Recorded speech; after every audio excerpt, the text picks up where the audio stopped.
What's up, guys? Today I'm going to be giving you a free Arnold split hypertrophy program. And I'm going to try to make this not too long.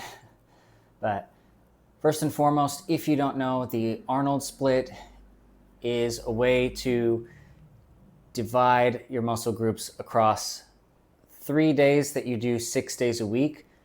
You could also do it asynchronously. I'll get to that. But it's day 1, chest and back, day 2, shoulders and arms, and day 3, legs.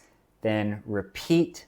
So 6 days on, 1 day off, kind of similar to a push-pull legs, but you can also run it asynchronously. And to do that, you would do 3 days on, 1 day off, repeat. Not everybody has time for that, but it's up to you and your schedule and preference. Now, before, when I've given free programs, I haven't really talked about the focus of the program. I'm trying to get better at this. I'm still new to all of this stuff. I mean, like YouTube and all that. So this one is going to be high volume for chest and back. Other muscle groups are still going to be hit quite a bit. I am going to give you some little wiggle room with the volume. So basically everything's going to be 2 to 3 sets, and it's up to you to choose what you want to do. So, for example, that will put chest and back volume at anywhere from 12 to 18 sets per week. And for all of the other muscle groups, it should put it at 8 to 12 sets per week. Although glutes may be a little bit higher with that, and arms as well, if you consider the indirect training that they get from training other muscle groups. So even though there is going to be more of a focus on chest and back, you should still get very good development across all muscle groups. And shoulders, there's going to be less shoulder volume than arms, which I think is appropriate for something like the Arnold split, because that's sort of more of a classic look. You still want, that doesn't mean that you're going to end up with small shoulders.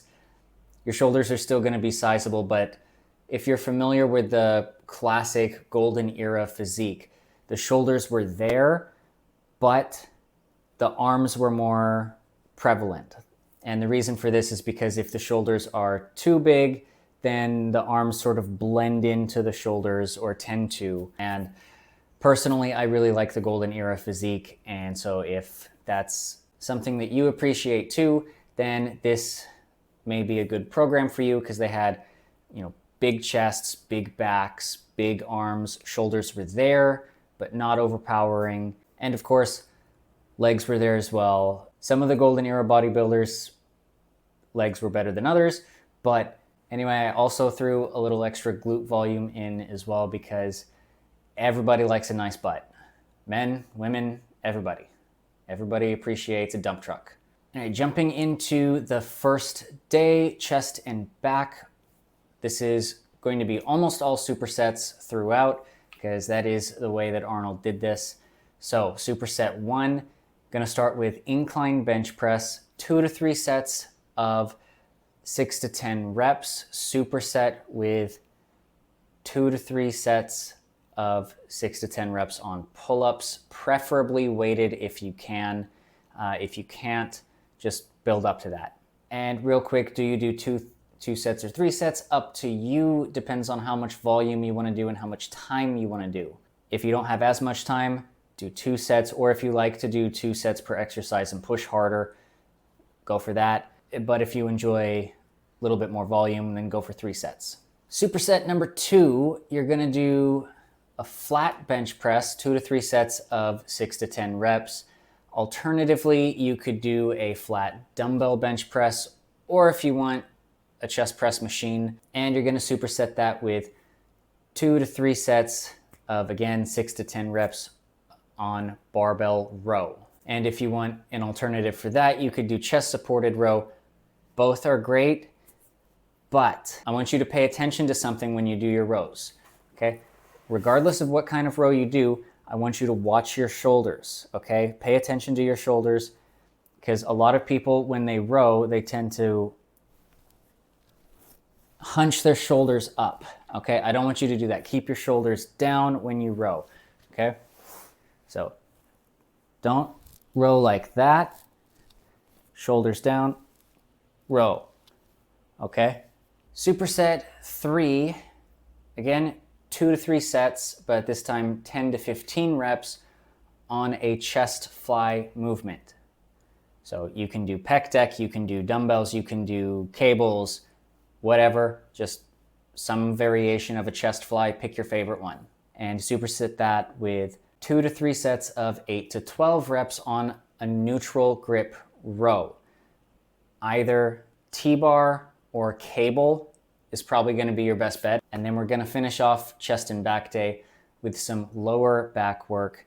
And that's going to be 2 to 3 sets of 5 to 8 reps on Zercher deadlift. If you've never done Zercher deadlifts before, they are an absolutely phenomenal lower back exercise. They will bulletproof your lower back. But start light. Start very light and work your way up, because almost all of you probably do not have the lower back strength to just jump into these heavy. So start light, build your way up. But I promise you, like, this is an absolute game changer in terms of lower back strength. And like if you can build these up to doing like more than your body weight, then I mean, honestly, say goodbye to lower back pain. They're so good. Next day, shoulders and arms. And we're gonna start this one out with my absolute favorite shoulder exercise ever, behind the neck press. If you've never done it, I say this every time, if you've never done it, start with just the bar and build your way up, because you need to develop the shoulder mobility necessary to do this, okay? You're gonna do this for 2 to 3 sets of 6 to 10 reps. Doing it on a Smith machine, I find helps when you're first starting out with this one. Also, I think it just generally feels better on a Smith machine anyway, but with a barbell is also a great option. But if you're too scared to do behind the neck press, then you can always just do the standard overhead press. Next, first superset for shoulders and arms day, and we're gonna start off with 2 to 3 sets of 8 to 12 reps on a wide grip upright row. A lot of people are scared of the upright row because it causes a lot of people shoulder pain. Wide grip. That'll fix it. That'll also hit more of the side delts, okay? So take a wide grip. If you really don't want to do it with a barbell, totally understand. Do it with dumbbells. And do not try to keep them close together, okay? No. The reason for doing it with dumbbells is to let your arms and elbows move naturally, okay? They'll want to flare out. Let them do that. You will not get any shoulder pain, I promise you. Just let them move naturally. You will probably only be able to get it up to about your lower chest or your sternum. That is perfect. You don't really want to do it higher than that. Do them that way, promise they will feel great. Anyway, we'll be supersetting this with 2 to 3 sets of 10 to 15 reps of reverse fly to hit the rear delts. Again, dumbbells, cables, reverse pec deck. Pick your favorite. So that does it for shoulders. Now we're moving on to the arms part of the shoulders and arms day. And we're gonna start off with a superset, 2 to 3 sets of 8 to 12 sets of an easy bar curl or barbell curl if you prefer. And you're gonna superset that with 2 to 3 sets of 8 to 12 reps on JM press. Preferably Smith machine JM press. Most people tend to find that that feels a little bit better. But if you don't want to do JM press, if you really don't want to do it, then just do tricep pushdowns. Next superset is going to be 2 to 3 sets of 6 to 12 reps on preacher curl, 6 to 12, because personally I find this impossible to progress in the 8 to 12 rep range, so I need to widen it. If you are scared of preacher curls, then do incline curls. And you want to superset that with 2 to 3 sets of 8 to 12 reps of triceps overhead extension, either with a dumbbell, which is called a French press, or with a cable. And if you really don't like tricep extensions, you could always do an easy bar skull crusher. Finally, we're going to finish this day off with 2 to 3 sets of 8 to 12 reps of hammer curls. And finally, moving on to legs. Everybody's favorite day. And for this, we're going to hit quads first. We're going to start off with 2 to 3 sets of 5 to 8 reps on hack squat Or alternatively, you could do pendulum squat. Or you could do leg press if you prefer. If you really love leg press, then that's totally fine, go for it. Or if you're really in love with barbell squats, then do barbell squats. But as I said, this is more of a hypertrophy focused program, and honestly, I think hack squats, pendulum squats, and leg press are better for quad hypertrophy than traditional barbell squats. Anyway, then we're gonna go over to leg extensions, 2 to 3 sets of 10 to 15 reps. And that's gonna do it for quads. So let's move on to hamstrings. First up, 2 to 3 sets, 5 to 8 reps on Romanian deadlifts. Alternatively, you could also do stiff leg deadlifts. Both are awesome for the hamstrings. If you want to get a little bit more glute volume, go with the RDLs. If you don't care so much about that, or if you just don't like RDLs, then try out the stiff leg deadlifts. Then we're going to do 2 to 3 sets of 10 to 15 reps on leg curl. Preferably seated leg curl, but lying leg curl is also great. Then we're going to hit our first superset. This is going to be glutes and calves. So start off with 2 to 3 sets of 8 to 12 reps on hip thrust, and superset that with 2 to 3 sets of 8 to 12 reps on standing calf raise. And finally, last superset is an abs superset. Why superset abs with abs?